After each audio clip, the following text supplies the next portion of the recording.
Soir d'info qui reçoit tout de suite l'imam Ismaïla Ndiaye, secrétaire général de la Ligue des imams et prédicateurs du Sénégal. Imam Ndiaye, bonsoir. Bonsoir Sarah. Et merci d'avoir accepté l'invitation. Merci de m'accueillir sur votre plateau. Alors déjà un mort malheureusement à déplorer, nous l'avons annoncé à l'entame de ce journal. Il s'agit d'un étudiant de Sannar qui a malheureusement trouvé la mort suite à des affrontements entre manifestants et forces de l'ordre. Mais c'est une journée de tension non seulement à Dakar mais aussi à l'intérieur des régions. Les temps sont critiques, Imam. Oui, Sarah, vous me permettrez de présenter mes condoléances les plus attristées à toute la nation sénégalaise, mais particulièrement à la communauté estudiantine, suite au décès de cet étudiant. J'ai même eu son nom, il s'appelle Alpha Tunkara. J'ai eu la confirmation d'un ami professeur à l'UGB, pour dire que c'est une triste situation. Et c'était une situation évitable. La Ligue des imams, depuis les événements de mars 2021, n'a cessé d'alerter. Elle s'est engagée d'abord à faire revenir le calme et la stabilité, comme beaucoup d'autres organisations l'ont fait, mais à continuer d'alerter les autorités sur les risques de tension. On pourrait même aujourd'hui se demander tout ce qu'on disait sur les auteurs des tensions, en accusant des gens d'être derrière les tensions, et qu'on se rende compte aujourd'hui que même ces personnes-là mises à l'écart, les tensions continuent. Donc pour dire que c'est quelque chose de structurel qu'il faudrait aujourd'hui chercher à identifier, surtout identifier les sources et tâcher à les combattre, c'est-à-dire à combattre la chose de par ses sources. Ce que nous avons constaté, c'est que depuis l'annonce du chef de l'État, si vous permettez, je voudrais revenir justement à cette annonce, parce qu'il y a seulement quelques jours, vous demandiez la tenue d'élections libres et transparentes. Aujourd'hui que l'Assemblée nationale a décidé du report de l'élection présidentielle, quelle est votre position, puisqu'elle va être fatalement reportée, cette élection? Alors, ce que nous pouvons dire, et que nous avons dit avant même la déclaration du chef de l'État, que c'était une décision risquée. Car les Sénégalais ont longuement attendu, et c'est leur droit, il faudrait le dire. Les rendez-vous électoraux, surtout présidentiels, c'est le droit du citoyen de choisir la personne qui doit conduire aux destinées de son pays. C'est un droit souverain. Personne ne doit prendre une décision à la place du citoyen. Et que ce que l'Assemblée nationale a fait, en tout cas de l'avis du juriste que nous avons consulté, est un dépassement de ces prérogatives. Vous estimez que les arguments brandés ça et là, le cas de Rose Wardini, la binationalité, les soupçons de corruption au Conseil constitutionnel, sont des arguments fallacieux? Alors pour nous, ce sont des arguments fallacieux. On nous a parlé d'un cas Karim Wade, qui est un cas de parjure, parce qu'il a signé une lettre d'engagement pour dire qu'il n'avait pas de double nationalité. On s'est rendu compte par la suite, et ce n'est pas le Conseil constitutionnel, mais c'est un candidat qui a esté pour qu'on nous dise qu'il a une double nationalité. Donc c'est une parjure. Il devait subir le même sort que Rose Wardini. On a vu un cas premier de Thierno Cissé. Vous n'estimez pas qu'en tant qu'imam, vous prenez position sur ce sujet qui n'a pas encore été évacué? Il ne faut pas oublier que l'imam... Est-ce que c'est votre rôle, je veux dire, d'entrer dans ces considérations? L'imam est un citoyen d'abord. L'imam est un père de famille. L'imam est un leader d'opinion. L'imam est un observateur. Ce carcan-là de l'ancien imam qui est dans sa mosquée en attendant des aumônes, ce carcan-là est dépassé. L'imam aujourd'hui est un sachant comme tout le monde. Il a fait des études comme tout le monde. Il a fait des spécialisations comme tout le monde. Donc on ne peut pas aujourd'hui demander à l'imam de se limiter à son carcan, de se cantonner à son ancien boubou. Non, on lui permet, et c'est ce que nous faisons nous. À chaque fois qu'il y a un débat national, on consulte les spécialistes. On a des juristes spécialistes qu'on consulte, on les appelle à notre siège, ils viennent et ils nous disent ce que la loi dit sur ces questions-là. Et c'est pourquoi on n'attend pas, on alerte. Et quand des décisions sont prises qui ne vont pas dans le sens de l'intérêt des populations, on revient pour dire qu'on avait alerté. Et c'est ce qu'on a fait pour cette question-là. Et c'est pourquoi d'ailleurs, la Ligue n'a pas hésité à rejoindre la plateforme Art sur l'élection. Pour dire que c'est le droit du Sénégalais, ce n'est pas le précaré des politiques. Ils veulent nous faire comprendre que c'est entre politiciens. Non. Le choix du président, c'est la prérogative du citoyen, garantie par la Constitution. Vous êtes citoyenne, je suis citoyen sénégalais, c'est mon droit. On ne doit pas m'imposer une date que la Constitution ne m'impose pas. Donc c'est pourquoi nous avons alerté autant, et c'est notre rôle, quand les choses se sont passées d'une façon qui n'allait pas dans le sens de nos alertes, nous sommes revenus pour dire nous ne sommes pas d'accord. Et nous avons continué à porter le combat. Malheureusement, ce que nous avons voulu éviter au pays est en train de se passer, et c'était notre rôle d'alerter. Personne ne nous dira qu'on n'avait pas parlé à temps. On a parlé à temps, on a parlé à qui de droit, on lui a parlé avec tout respect et tout honneur, mais on continuera à porter quand vous dites comme à les qui autres. de droit, vous parlez du chef de l'État? Ah oui, c'est lui le maître du jeu. Quand on nous parle d'un cas de Karim, qu'on nous parle d'un cas Rose Wardini, qu'on nous parle d'un autre cas, non, c'est pas ces cas-là, c'est parce qu'il y a des recalés qui sont venus nous demander. On entend même ailleurs que c'est parce qu'on a peur que les choses tombent entre les mains d'islamistes, etc., etc. Donc c'est plusieurs choses qui viennent en même temps. Donc le citoyen est perdu dans ces explications-là. Ce qu'il fallait faire, on l'a dit. On sait qu'à ces niveaux, il y a toujours des pressions.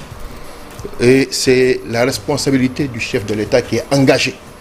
C'est lui que les Sénégalais ont élu. Et en confiance en lui, lui ont renouvelé leur confiance. Au moment de rendre le tablier, il ne devait pas avoir de tergiversation. Ça devait se faire selon les normes. Et aujourd'hui, aussi bien à l'intérieur, pour dire que ce n'est pas un report fatal, de l'intérieur comme de l'extérieur des partenaires du Sénégal, tout le monde demande le rétablissement du calendrier électoral. Comment ça se fera?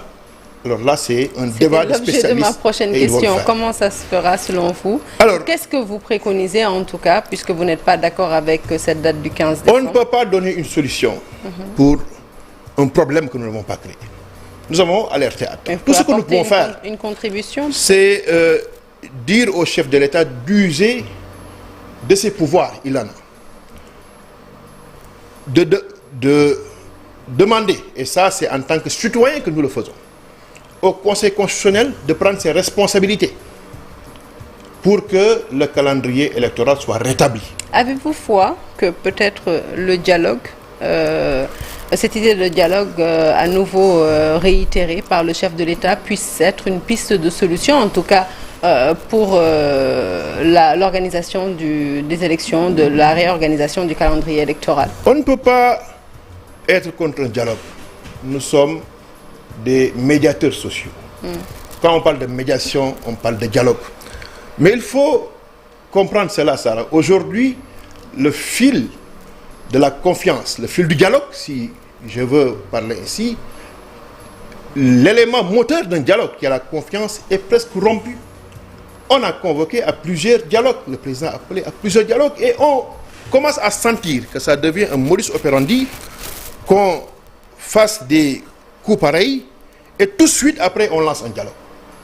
Ce dialogue-là n'a pas de fondement. Il faudrait respecter le citoyen. Vous estimez que c'est un coup, vous estimez que c'est un deal, alors si à mon avis, si je vous entends bien, vous parlez de coup. L'avis qui est partagé par l'organisation à laquelle j'appartiens, à la plateforme à laquelle j'appartiens, c'est que tout ce qu'on nous a dit, tout ce qu'on a fait comme scénario, c'était juste pour reporter les élections. On a accusé des magistrats. On a accusé même un Premier ministre d'avoir été derrière une corruption. Ce n'est pas moi qui le dis, c'est un texte amené à l'Assemblée nationale qui le dit. Peut-être que ceux qui accusent vont pas. Oui, mais on ne peut pas nous parler de tout ça et que la personne qui est accusée aujourd'hui, on lui renouvelle une confiance, alors que c'est pour cette accusation-là qu'on a renvoyé. Mais qui l'a accusé? Parce que vous savez, quand des situations comme ça se présentent, il y a beaucoup de bruit, il y a beaucoup de rumeurs également. Est-ce qu'il ne serait pas plus sage, justement, avant de se prononcer? Si l'accusation est si grave qu'elle nécessite le report d'un rendez-vous aussi important que des présidentielles, alors cela dit que cette personne-là ne doit pas continuer à bénéficier d'une confiance. Mais qui a accusé cette personne? C'est ce que j'aime. Mais voilà, on s'est rendu compte aujourd'hui on parle de soupçons, mais il n'a pas été accusé nommément. Après, ce que les gens disent dans les rues, ça et là, quand même, c'est un parti de l'opposition qui a accusé. C'est le parti au pouvoir qui était censé supporter son candidat, qui a appuyé l'accusation pour demander l'ouverture d'enquête. Alors tout cela, en tout cas nous, en tant que citoyens,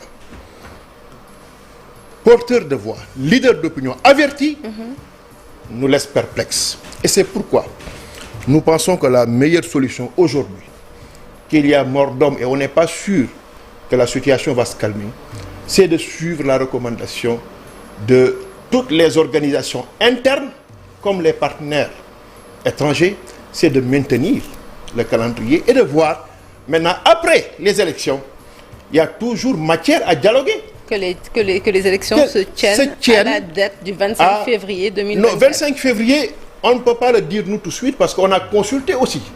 On le dit à chaque fois qu'on est devant des situations, on consulte nos juristes pour leur dire qu'est-ce qui est possible. Ce qu'ils nous disent, c'est que ce qui est immuable, c'est qu'au lendemain du 2 avril, le président n'est plus président du Sénégal. Ça, c'est la Constitution. Son mandat finit le 2 avril. Maintenant, entre-temps, quel arrangement acceptable selon la Constitution, selon les règlements, alors là, entre spécialistes, ils pourront en discuter, mais le citoyen que je suis, j'ai besoin qu'on me restitue mon droit de choisir qui va conduire au destiné de mon pays, parce que ceux à qui on confie nos dépôts ne sont pas plus méritants que nous. Ils se sont juste mis devant nous pour nous demander notre confiance qu'on leur accorde. On pouvait, moi, vous, quelqu'un d'autre, dire aux Sénégalais, confiez-moi vos destinées. Et en ce moment-là, ça ne sera pas une question d'héritage, de royaume, mais c'est une question républicaine. Nous sommes dans une république où chacun a le droit de demander cette responsabilité-là. Et si on te la confie au moment de la retourner, vous la retournez en toute dignité. Alors, dernière question, comment comptez-vous décliner la suite de votre plan d'action? Alors ça, c'est au niveau de Aar Sunu Élection. Nous sommes membres engagés de Aar Sunu Élection. Nous comprenons que c'est une plateforme de gens responsables. Parce que nous avons choisi les voies pacifiques. Aar Sunu Élection n'a pas appelé à une manifestation non autorisée. Parce que c'est pour contenir cela, en fait. Nous avons voulu anticiper, nous avons voulu contenir cette furie populaire pour dire que voilà le plan d'action que nous allons mener. Commençant par des prières. On est parti prier dans les mosquées aujourd'hui, dimanche. C'est l'église qui aura son tour pour prier pour le pays, pour que le pays soit en paix, soit en stabilité. Et on déroulera un plan d'action purement citoyen. C'est le citoyen qui revendique son droit. Ce n'est pas entre politiques. On ne veut pas d'une combine entre politiciens pour dire non, on reporte, on fait ceci. Non, c'est le citoyen. Nous avons droit de choisir qui conduit au destin de notre pays. Et ça, c'est notre droit constitutionnel. On ne le laissera pas à quelqu'un d'autre. Voilà qui est bien martelé en tout cas. Imam Ismaïla Ndiaye, secrétaire général de la Ligue des imams et prédicateurs du Sénégal, était notre invité ce soir. Merci Imam. Merci Sarah.